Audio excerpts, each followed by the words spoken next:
Hi guys, मैं सुभाष और आज बात कर रहा हूँ आपको एक नॉर्मल टर्म के बारे में, जो टर्म है लेकिन जानना बहुत ज़रूरी।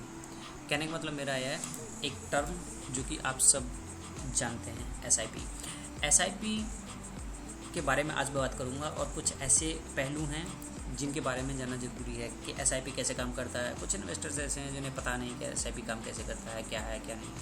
वो कर तो लेते हैं लेकिन उनको फंडा नहीं पता। अब मैं आगे इसी के बारे में बात कर रहा हूँ। कुछ ऐसी रिकमेंडेशन दूंगा कि एसआईपी किन फील्ड में ज़्यादा काम करती है और बेनिफिट्स क्या हैं, रिस्कोमीटर क्या है, सबसे इंपॉर्टेंट चीज़ कैलकुलेशन कैसे होती है। Let's go. अगर सिंपली टर्म्स में एसआईपी की बात करता हूँ तो नॉर्मल कुछ नहीं, आप किसी भी तरीके का कोई भी इन्वेस्टमेंट कर रहे हैं और वो सिस्टमेटिक है, दैट इज़ एसआईपी। एसआईपी काम कैसे करता है? नॉर्मल बेसिस पे अगर मैं बात करता हूँ तो मंथली, हाफ ईयरली और ईयरली आप इन्वेस्ट कर सकते हैं। ये एक सिस्टमेटिक वे है। यहाँ मंथली केवल एग्जांपल है। एसआईपी के तहत आप पर मंथ अगर इन्वेस्टमेंट कर रहे हैं तो पर मंथ ही आपको यूनिट अलॉट होंगे आपके इन्वेस्टमेंट के हिसाब से और एनएवी के हिसाब से। एनएवी क्या होता है कि एक प्राइस होता है यूनिट का, तो उसके हिसाब से आपको यूनिट मिल जाएंगी। एवरेज कॉस्ट होती है इसमें। कहने का मतलब मेरा ये है एवरेज कॉस्ट से कि आज आपने 2000 रुपये इन्वेस्ट किए और आपको 50 रुपये पर यूनिट के हिसाब से 40 यूनिट्स मिल गई।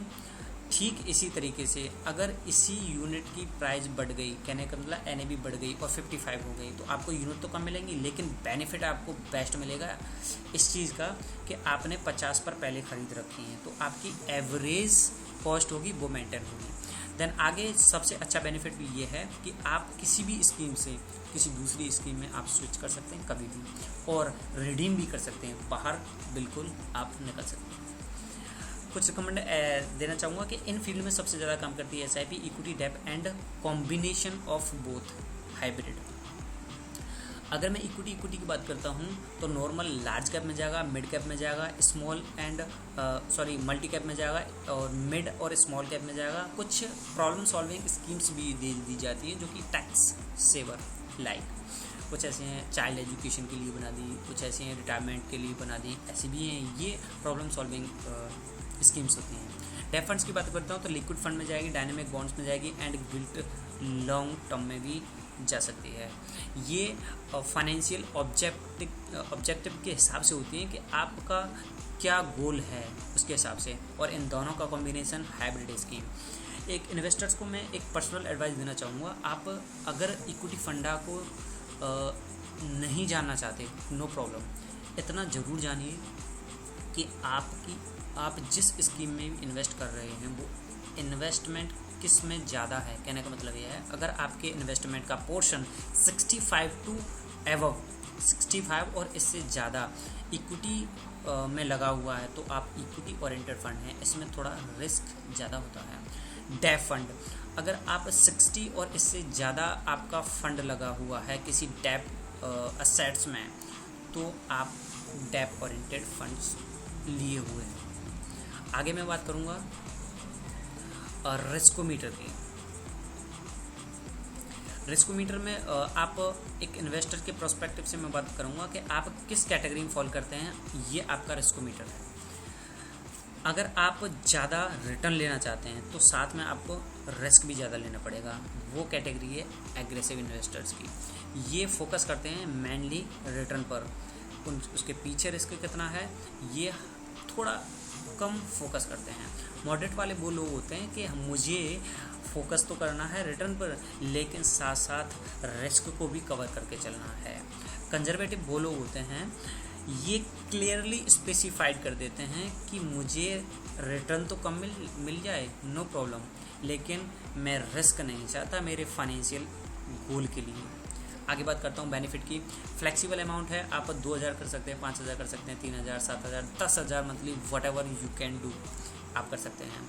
फ्रीक्वेंसी की बात करता हूँ तो मंथली, हाफ ईयरली, आप जानते ही हैं, ईयरली। और सबसे अच्छा बेनिफिट एसआईपी का जो कि कॉस्ट को मेंटेन करता है, ठीक उसी का रिजल्ट है ये कि आप बड़े से बड़े फाइनेंशियल गोल को ईजिली अचीव कर सकते हैं थ्रू एसआईपी। ओके, आगे बात करता हूँ कैलकुलेशन की। तो तो कैलकुलेशन के लिए मैं तुम्हें एक साइट पे लेके जाऊंगा जो कि अच्छी है, मैं पर्सनली यूज़ करता हूँ इसे। आप अपनी एसआईपी की कैलकुलेशन यहाँ पे देख सकते हैं। ये साइट है ICICI प्रूडेंशियल म्यूचुअल फंड की। अगर मैं यहाँ देखता हूँ कि यहाँ पे मंथली इन्वेस्टमेंट है और यहाँ पे है आपका ईयर। मंथली इन्वेस्टमेंट में मैं 2000 रुपये आपके लिए देखता हूँ, देन 10 ईयर के लिए, तो मेरा इन्वेस्टमेंट कॉपस ही बनता है। मेरा टोटल इन्वेस्टमेंट ये है 12 एक्सपेक्टेड रिटर्न है, और मेरा इन्वेस्टमेंट है 2,40,000 का, जिसमें कि 4,64,000 अराउंड 4,64,000 अराउंड मेरी फ्यूचर वैल्यू और अर्निंग बैठती है।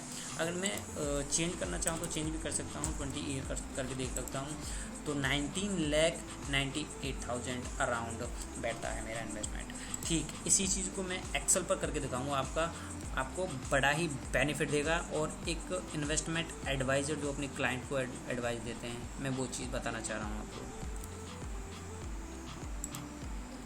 दिस इज़ एक्सेल, और एक्सेल पे मैं थोड़ा बड़ा कर देता हूँ इसको, शायद नहीं होगा। ओके, मैं अगर बात करता हूँ यहाँ पे एक सिंपल वे में मैं आपको जो चीज़ समझा रहा हूँ, थोड़ा ध्यान से सुनिए। आप फ्री ऑफ कॉस्ट एक ऐसा बेनिफिट ले रहे हैं जो खुद अपने घर पर एसआईपी की कैलकुलेशन बड़े अच्छे तरीके से कर सकते हैं।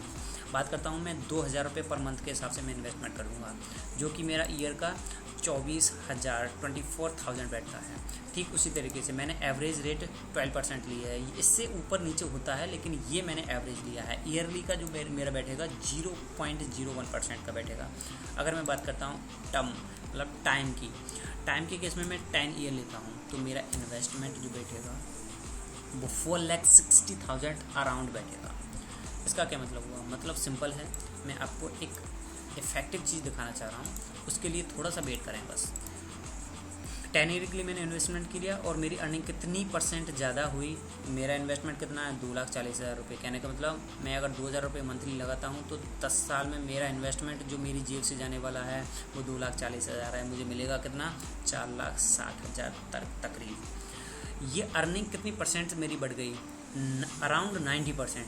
मैंने यहाँ 91% है, मैं अराउंड लेके चल रहा हूँ, तो आप देख सकते हैं।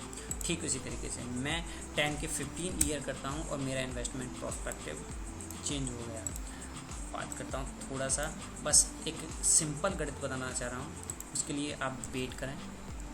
एंड 20% के लिए बात करता हूँ, आपको यहाँ 20% तो आप ये पाएंगे। अगर मैं 25 के लिए बात करता हूँ तो अपना प्रोस्पेक्टिव ये हो जाएगा। That's all. एंड 30 लास्ट और मैं आपको एक अच्छा मैथ बताने वाला हूँ जो कि एक मैजिक जैसे होता है। दैट इज़, आप देख पा रहे हैं कि आप 10 साल के लिए अमाउंट लगा रहे हैं और 2,40,000 लगा रहे हैं, जिसका रिटर्न अराउंड 90% के लगभग आपको मिल जाता है। ठीक मैं इसी तरीके से अगर बात करता हूँ, मैं इसका डबल ईयर कर रहा हूँ, 20 ईयर, मेरा इन्वेस्टमेंट अमाउंट डबल हो गया। लेकिन ये मैं क्या देख रहा हूँ, जो मेरी फ्यूचर अर्निंग है, जो मेरा कॉर्पस है, वो डबल नहीं बल्कि ट्रिपल और 3.5, कहने का मतलब 3 और 3.5 गुना हो गया मेरे 10 साल से। समझने की कोशिश करें, हम जितने भी लॉन्ग टर्म के लिए इन्वेस्टमेंट करते हैं वो 3 गुना 4 गुना बढ़ता है। ठीक एक और गणित लगाता हूँ मैं आपके लिए। आप 15 ईयर के लिए लगाया और 3,60,000 रुपये आपकी जेब से गए। ठीक आपने डबल कर दिया तो 30 साल के लिए लग गया। उसी बेसिस पे आपके 7,20,000 आपकी जेब से गए। मैं अगर यहाँ क्या देख रहा हूँ कि इस हिसाब से मेरे 177% का रिटर्न मिला मुझे 15 साल में। ठीक 30 साल में इसका दुगना होना मतलब मुझे कहना नहीं आ रहा, ये एक नॉर्मल चीज़ थी, लेकिन हमें मिला क्या? 3 गुना 4 गुना और बल्कि 6 to 7 टाइम मिल गया। अब देखिए 6 to 7 टाइम मिल गया हमें, तो ये बड़ा बेनिफिट है एसआईपी का। तो यहाँ तक तो ठीक है। अगर आपको किसी भी तरह की कोई भी प्रॉब्लम है और आप मुझे कांटेक्ट कर सकते हैं, व्हाट्सएप कर सकते हैं इस नंबर पे, और मेल भी कर सकते हैं। As soon as possible I will revert the answer, no problem. Okay, thank you.